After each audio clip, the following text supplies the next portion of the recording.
नमस्कार, स्वागत, अभिनंदन आपका न्यूज़ मीडिया मंच पर। ये वीडियो आप देख रहे हैं और इस वीडियो में बात साइक्लोन के लेटेस्ट अपडेट की, साथ ही साथ मानसून के प्रोग्रेस की।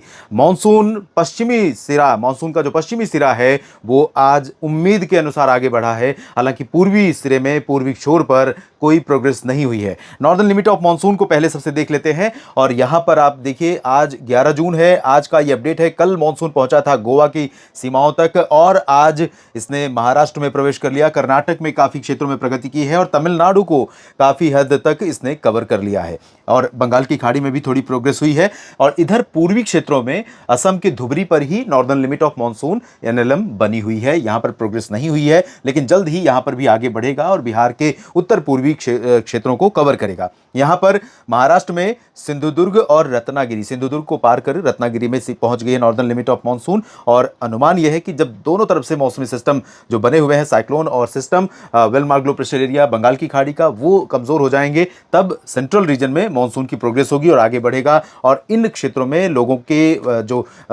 की धड़कनें बढ़ी हुई हैं वो थोड़ा शांत होंगी, उन्हें राहत मिलेगी। क्योंकि सबसे पहली चीज होती है कि मानसून आ कब रहा है। मानसून आने में अगर विलंब हो रहा होता है तब किसानों को डर रहता है कि कहीं ऐसा ना हो कि मानसून बहुत स्लो स्टार्ट हो और मानसून की बारिश बहुत देर से शुरू हो, तो ऐसे में खेती का काम शुरू करने में बहुत विलंब हो जाता है या फिर नहीं कर पाते हैं कई सारे किसान। तो पहला इंतजार तो ये होता है कि मानसून दस्तक दे। उसके बाद बात आती है कि मानसून परफॉर्म कर रहा है कैसे। और अभी तक का मानसून का अगर प्रदर्शन देखें, आज 11 जून है, तो मानसून का प्रदर्शन आधे से ज्यादा कमजोर रहा है। यानी 50% से कम वर्षा रिकॉर्ड की गई है। जितनी होती है उसकी आधी से भी कम बारिश रिकॉर्ड की गई है पैन इंडिया की बात अगर हम करें तो। और यहाँ पर मानसून दक्षिण प्रायद्वीपीय भारत में काफ़ी लेट हो रहा है। आज 11 जून है। 11 जून को यहाँ पर देखिए, नॉर्मली यहाँ तक पहुँच जाना था, लेकिन अभी तक यहाँ पर मानसून नहीं पहुँचा है, बल्कि यहाँ पर काफ़ी लंबा गैप है। यहाँ से लेकर तेलंगाना को कवर करना है, महाराष्ट्र को कवर करना है, उसके बाद 15 जून आ जाएगा। 15 जून को महाराष्ट्र को लगभग पार कर जाता है मानसून, छत्तीसगढ़ के मध्य भागों में पहुँच जाता है, उड़ीसा को लगभग पार कर जाता है। लेकिन इन भागों में भी इंतजार हो रहा है और इंतजार जल्दी खत्म नहीं होगा, अभी थोड़ा सा कुछ और इंतजार करना पड़ेगा। लेकिन आपको एक चीज़ मैं बता दूं कि अभी बहुत अधिक परेशान होने की ज़रूरत नहीं है, क्योंकि कई बार देर से आने के बाद भी और एल नीनो होने के बाद भी मानसून का अच्छा प्रदर्शन रहा है। तो और आईओडी के बारे में इस बार संभावनाएं पॉजिटिव होने की हैं, पॉजिटिव रहने की हैं। तब ऐसे में अगर मानसून कवर कर लेता है पूरी कंट्री को, पूरे देश को, और उसके बाद आईओडी पॉजिटिव हो जाता है, तो निश्चित तौर पर देश में सामान्य बारिश रिकॉर्ड की जाएगी। इस बीच कुछ मित्र बहुत तल्ख टिप्पणियां कर रहे थे मुझ पर कि अगर आपने बहुत पैसा बना लिया हो लोगों को डरा डरा कर साइक्लोन बिपरजॉय के बारे में, तो अब सही बता दीजिए कि जाएगा कहाँ। और वो ये कह रहे थे कि शुरू से ही ओमान जाएगा, ओमान जाएगा, ओमान पर ही चिल्ला रहे थे और कई सारे मॉडल दिखा रहे थे कि ओमान की तरफ ही ये जा रहा है। जीएफएस, सीसीएमडब्ल्यूएफ, आईकॉन, तमाम मॉडल्स दिखा रहे थे, इंटरनेशनल मॉडल या फिर इंडिया के मॉडल, तो इंडियन डिपार्टमेंट द्वारा जो मॉडल यूज़ किया जाता है उसमें भी। लेकिन शुरू में ही मैं ये कह रहा था कि अभी जल्दबाजी है इसके बारे में ये तय करना कि ये सीधा जाएगा पाकिस्तान की तरफ या ईरान की तरफ और या फिर ओमान की तरफ और या भारत पर गुजरात की तरफ। क्योंकि कई बार मानसून के आगमन से पहले या मानसून के आगमन के दौरान का जो समय होता है, मई मध्य से लेकर जून मध्य के बीच का जो सीजन होता है, जो समय होता है, उस दौरान यहाँ पर बंगाल के अरब सागर में अगर कोई साइक्लोनिक स्टॉर्म बनता है तो उसकी ट्रैक चेंज करने की आशंकाएं, संभावनाएं बनी रहती हैं। और हुआ वही जिसका डर था। लेकिन ये अच्छी बात है, ये राहत की बात है कि जिस दौरान ये सिस्टम लैंडफॉल करेगा, अभी अनुमान ये है कि ये कच्छ और एडजॉइनिंग पाकिस्तान के ऊपर लैंडफॉल करेगा 15 जून के आसपास।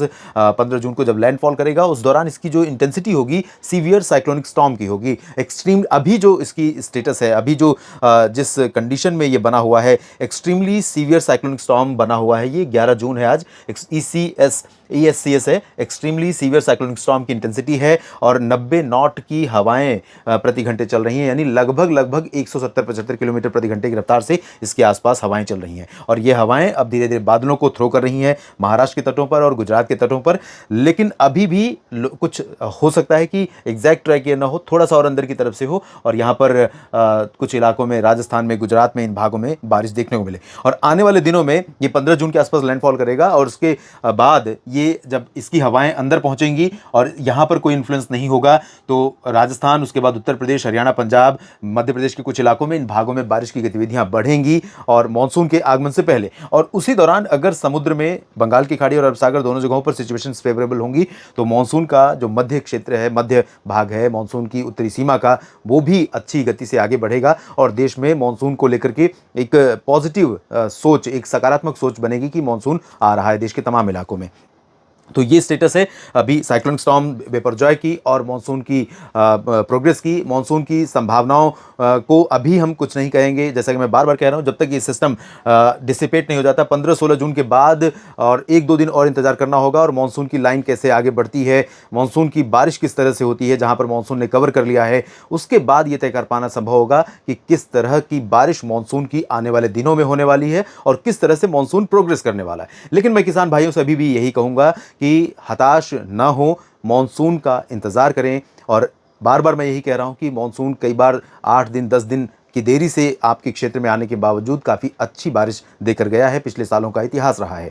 तो अभी इंतज़ार करें, बहुत विलंब नहीं हुआ है। एल नीनो का खतरा ज़रूर है, लेकिन मुझे नहीं लगता है कि बहुत ज़्यादा निराशा होगी और बादलों की मेहरबानी, बादलों की कृपा होगी तो जल्दी ही आपके क्षेत्र में, उन क्षेत्रों में भी बारिश शुरू होगी जहां पर अभी प्रचंड गर्मी और लू का प्रकोप जारी है। इस वीडियो में फिलहाल इतना ही। लगातार न्यूज़ मीडिया मंच और मौसम तक चैनल से जुड़े रहिए, तमाम जानकारियां आपको देता रहूँगा। जल्द ही लाइव आऊँगा और लाइव आपसे बात करूँगा, लेकिन उसके लिए मैं आपसे निवेदन करूँगा कि चैनल को ज्वाइन करें, ताकि ज़्यादा से ज़्यादा संख्या में अगर लोग ज्वाइन करेंगे तो थोड़ा चैटिंग में आसानी रहेगी और आपके सवाल लिए जा सकेंगे और आपके सवालों का स्पेसिफिकली जवाब दे सकूँगा।